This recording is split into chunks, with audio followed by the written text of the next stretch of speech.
रामपुर गांव, जहां लोग गरीब जरूर थे लेकिन रिश्तों की कीमत जानते थे। उसी गांव में रहता था नीतीश। गरीब था लेकिन मेहनती और साफ दिल वाला इंसान। उसकी पत्नी महिमा हमेशा उसका साथ देती थी। दोनों छोटी सी जिंदगी में खुश रहने की कोशिश करते थे।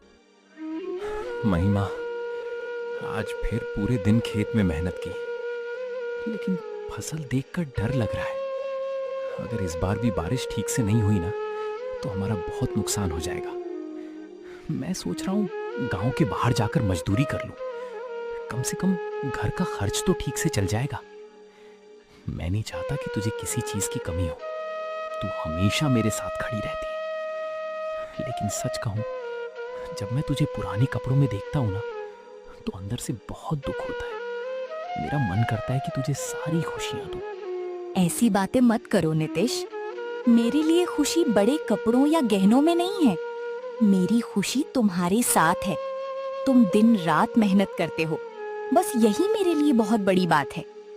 गांव की औरतें चाहे कुछ भी बोले, लेकिन मुझे अपने पति पर गर्व है। गरीबी से मुझे डर नहीं लगता। मुझे डर सिर्फ इस बात का लगता है कि कहीं तुम खुद को अकेला ना समझने लगो। हम दोनों साथ हैं ना, तो हर मुश्किल आसान हो जाएगी। तभी बाहर से नीतीश का बचपन का दोस्त सोनू आता है। सोनू गांव में छोटा मोटा व्यापार करता था, लेकिन दिल का बहुत अच्छा इंसान था। अरे ओ नितेश, तू फिर चिंता में बैठा है। भाई, मैं तुझे बचपन से जानता हूं। तू हर परेशानी अकेले झेलने की कोशिश करता है, लेकिन अब तू अकेला नहीं है। मैं हूं ना। देख, अगर पैसों की जरूरत है तो साफ साफ बोल। सोनू, सच बोलूं, कई बार लगता है भगवान शायद मेरी परीक्षा ले रहे हैं। मैं मेहनत करता हूं, लेकिन हर बार कुछ ना कुछ गलत हो जाता है। कभी फसल खराब, कभी पैसे की कमी। लेकिन जब तुम जैसे लोग साथ खड़े होते हो ना, तो हिम्मत वापस आ जाती है। मुझे बस इतना डर लगता है कि कहीं मेरी वजह से महिमा दुखी ना हो जाए।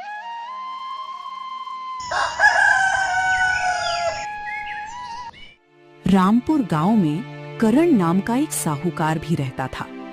गांव वालों की मजबूरी का फायदा उठाना उसकी आदत थी। उसकी नजर अब नीतीश की जमीन पर थी। नीतीश, सुना है इस बार भी फसल खराब होने वाली है। देखो, मैं तुम्हारी मदद कर सकता हूं। अगर चाहो तो मैं तुम्हें पैसे उधार दे देता हूं। आराम से काम चल जाएगा। और हां, वापस करने की जल्दी भी नहीं है। मैं गांव वालों जैसा नहीं हूं। मैं हमेशा दूसरों की मदद करता हूं। नीतीश, मुझे इनकी बातें ठीक नहीं लग रही। गांव में कितने लोगों की जमीन ऐसे ही गई है। पहले मीठी बातें, फिर उधार, और बाद में घर जमीन सब छीन लेना। मुझे डर लग रहा है। हम गरीब जरूर हैं, लेकिन मैं नहीं चाहती कि हम किसी के एहसान के नीचे दब जाएं। अरे महिमा, तुम मुझे गलत समझ रही हो। मैं तो बस मदद करना चाहता हूं। लेकिन ठीक है, अगर तुम लोगों को मेरी जरूरत ना हो तो मैं चलता हूं। बस बाद में ये मत कहना कि करण ने मदद नहीं की।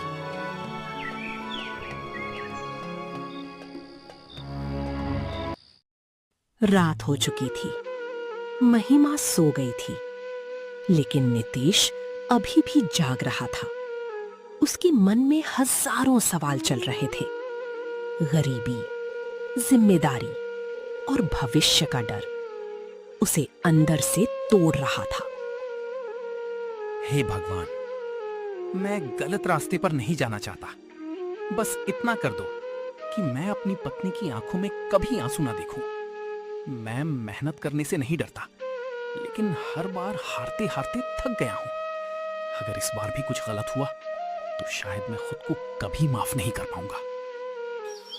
लेकिन अगले ही दिन करण ऐसा जाल बिछाने वाला था जिसमें फंसकर नीतीश की पूरी जिंदगी बदलने वाली थी। क्या नीतीश करण से उधार लेगा? क्या सोनू अपने दोस्त को बचा पाएगा? और क्या महिमा का डर सच साबित होगा? नितिश, रात भर तुम सोए भी नहीं। मैं तुम्हारे चेहरे से समझ सकती हूँ, तुम अंदर ही अंदर बहुत परेशान हो। लेकिन एक बात याद रखना, मुश्किल समय में इंसान को गलत फैसला नहीं लेना चाहिए। मुझे करण पर बिल्कुल भरोसा नहीं है। उसकी आंखों में मदद नहीं, लालच दिखता है। मैं नहीं चाहती कि हमारी छोटी सी खुशी भी हमसे छिन जाए। हम थोड़ा कम खा लेंगे, पुराने कपड़े पहन लेंगे, लेकिन किसी लालची इंसान के सामने हाथ मत फैलाना। महिमा, मैं समझता हूं तुम सही कह रही हो, लेकिन मैं क्या करूं? घर का राशन खत्म होने वाला है, खेत में बीज डालने के लिए पैसे नहीं है। अगर इस बार खेती ना हुई तो अगले साल तक भूखे रहना पड़ेगा। मैं हर दिन कोशिश करता हूं, लेकिन किस्मत जैसे मेरा साथ ही नहीं दे रही। और सबसे ज्यादा दुख तब होता है जब मैं तुम्हें चिंता में देखता हूं। तभी बाहर से सोनू तेजी से घर की तरफ आता है। उसके चेहरे पर चिंता साफ दिखाई दे रही थी। नीतीश, अभी मैं बाजार से आ रहा हूं और वहां मैंने करण को तुम्हारे बारे में बातें करते सुना। वो कह रहा था इस बार नीतीश खुद मेरे पास आएगा। भाई, मुझे उसकी नीयत बिल्कुल साफ नहीं लग रही। वो मदद नहीं करना चाहता, वो तुम्हारी मजबूरी खरीदना चाहता है। तू मेरी बात मान, भूखा रह लेना, लेकिन करण से उधार मत लेना। उस आदमी ने गांव के न जाने कितने लोगों का घर बर्बाद किया है। सोनू, मैं जानता हूं तू मेरा बुरा कभी नहीं सोचेगा, लेकिन हालात ऐसे हो गए हैं कि मुझे कुछ समझ नहीं आ रहा। एक तरफ घर की जिम्मेदारी है, दूसरी तरफ करण जैसा इंसान। मुझे खुद से डर लगने लगा है, कहीं मजबूरी में मैं गलत फैसला ना कर बैठूं। उसी समय करण अपने 2 आदमियों के साथ वहां पहुंच जाता है। उसके चेहरे पर नकली मुस्कान थी, लेकिन आंखों में चालाकी साफ दिख रही थी। अरे नीतीश, तुम लोग अभी तक उसी बात को लेकर परेशान हो। देखो, मैं तुम्हारा दुश्मन नहीं हूं। मैं तो चाहता हूं कि तुम लोग आराम से जिंदगी जियो। और जहां तक पैसों की बात है, मैं बिना ब्याज के। करण, मीठी बातें करना बंद कर। पूरा गांव जानता है तू कैसा इंसान है। पहले मदद का दिखावा करता है, फिर लोगों की जमीन हड़प लेता है। नीतीश मेरा दोस्त है, मैं उसे तेरी चाल में नहीं फंसने दूंगा। सोनू, तू बीच में मत बोल। मैं नीतीश से बात कर रहा हूं। और सुन लड़के, जब जेब खाली होती है ना, तब इंसान को अच्छाई और बुराई नहीं दिखती, उसे सिर्फ पैसा दिखता है। आज नहीं तो कल नीतीश खुद मेरे पास आएगा।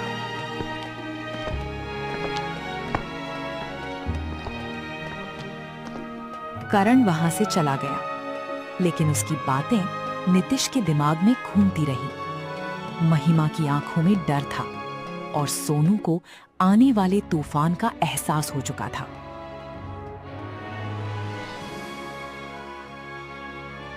नितिश, मुझे बहुत डर लग रहा है। मैंने बचपन से देखा है, करण जिस घर में जाता है वहां की खुशियां खत्म हो जाती हैं। तुम चाहे जितनी मेहनत करो, लेकिन उस आदमी पर भरोसा मत करना। मैं तुम्हारे साथ हर मुश्किल में खड़ी रहूंगी, लेकिन अगर हमारा घर चला गया ना, तो हम पूरी तरह टूट जाएंगे। महिमा, मैं वादा करता हूं, मैं कोई गलत कदम नहीं उठाऊंगा, लेकिन मुझे थोड़ा समय दो। मैं आखिरी बार कोशिश करूंगा। अगर कहीं से काम मिल गया तो सब ठीक हो जाएगा। मैं नहीं चाहता कि हमारे रिश्ते पर गरीबी भारी पड़ जाए।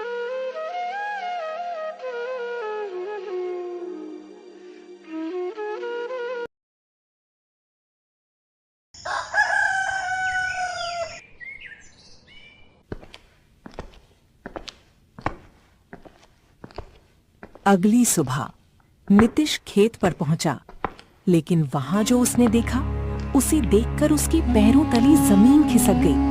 पूरा खेत बर्बाद हो चुका था। किसी ने रात में जानबूझकर उसकी फसल खराब कर दी थी। ये किसने किया? मेरी पूरी फसल, सब खत्म हो गया। हे भगवान, अब मैं क्या करूंगा? मेरे पास तो यही आखिरी उम्मीद थी। किसी ने मेरी मेहनत को मिट्टी में मिला दिया। नितिश, ये काम किसी दुश्मन का है और मुझे पूरा शक है इसके पीछे करण का हाथ है। वो चाहता है कि तू मजबूर होकर उसके सामने झुक जाए। लेकिन सुन, अब हम डरेंगे नहीं। अगर वो चाल खेलेगा तो इस बार हम भी उसका सच पूरे गांव के सामने लाएंगे। नितिश की फसल बर्बाद हो चुकी थी। घर में खाने तक के पैसे नहीं बचे थे और अब पहली बार उसे करण की मदद लेने का ख्याल आने लगा। लेकिन क्या यही करण का असली जाल था? क्या सोनू अपने दोस्त को बचा पाएगा या रामपुर गांव में एक और गरीब इंसान अपनी जमीन खो देगा?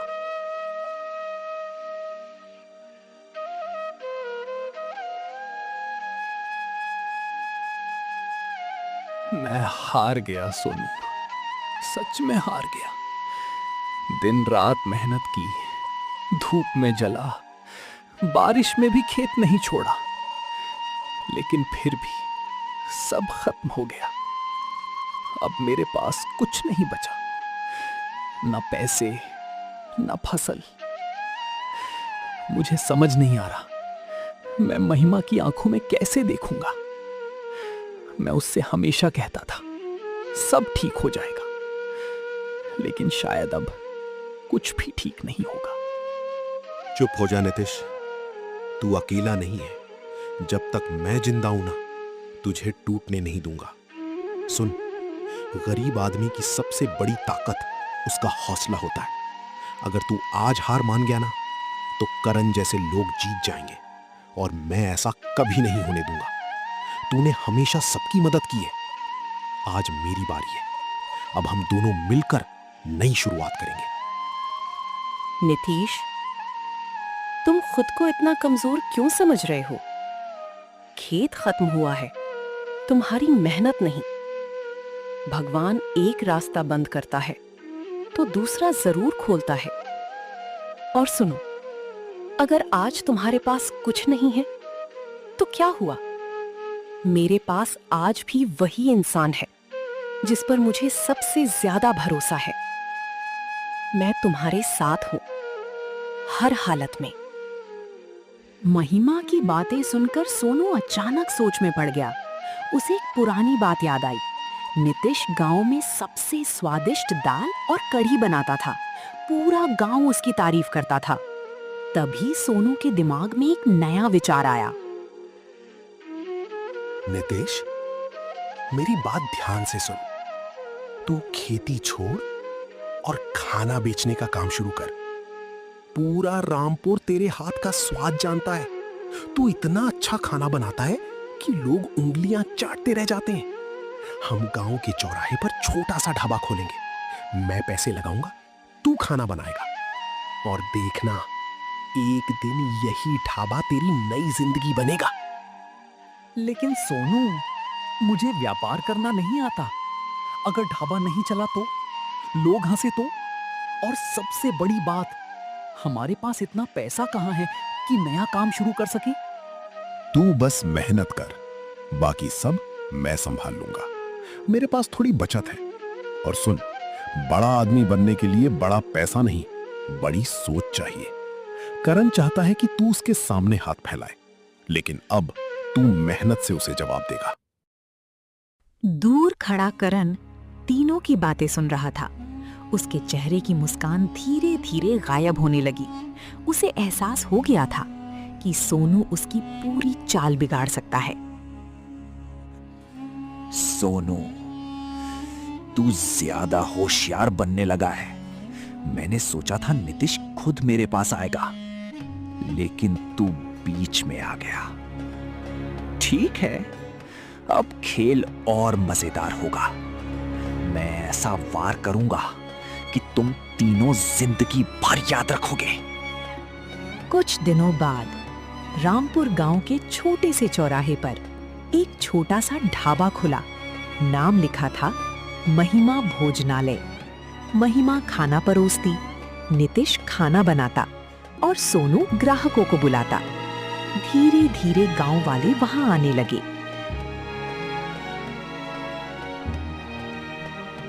अरे वाह नीतीश बेटा, इतनी स्वादिष्ट दाल तो मैंने सालों बाद खाई है। तुम्हारे हाथ में सच में जादू है।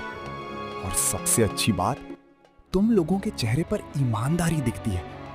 भगवान करे तुम्हारा ढाबा बहुत आगे बढ़े। सोनू, अगर तुम हमारा साथ ना देते ना, तो शायद हम पूरी तरह टूट जाते। आज इतने दिनों बाद नीतीश के चेहरे पर मुस्कान देख रही हूँ। मुझे ऐसा लग रहा है जैसे भगवान ने हमें दूसरी जिंदगी दे दी। आज मुझे समझ आया, मुश्किल समय में इंसान पैसे से नहीं, अपनों से मजबूत बनता है।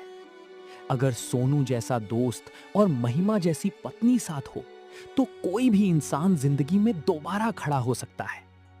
मैं वादा करता हूं, अब मैं कभी हार नहीं मानूंगा। उधर करण गुस्से से जल रहा था। जिस इंसान को वो कमजोर समझ रहा था, वो अब दोबारा खड़ा हो रहा था। और यही बात करण को सबसे ज्यादा चुभ रही थी। अब बहुत हो गया। अगर ये ढाबा चल पड़ा ना, तो गांव वाले मेरी इज्जत करना बंद कर देंगे। मुझे कुछ बड़ा करना होगा, ऐसा वार जिससे नीतीश फिर कभी खड़ा ना हो सके। रामपुर गांव में नीतीश का ढाबा धीरे धीरे मशहूर हो रहा था। लेकिन दूसरी तरफ करण एक बहुत खतरनाक योजना बना चुका था। क्या करण नीतीश का नया सपना तोड़ देगा? क्या दोस्ती और मेहनत जीत पाएगी? या फिर लालच एक बार फिर रिश्तों को हरा देगा?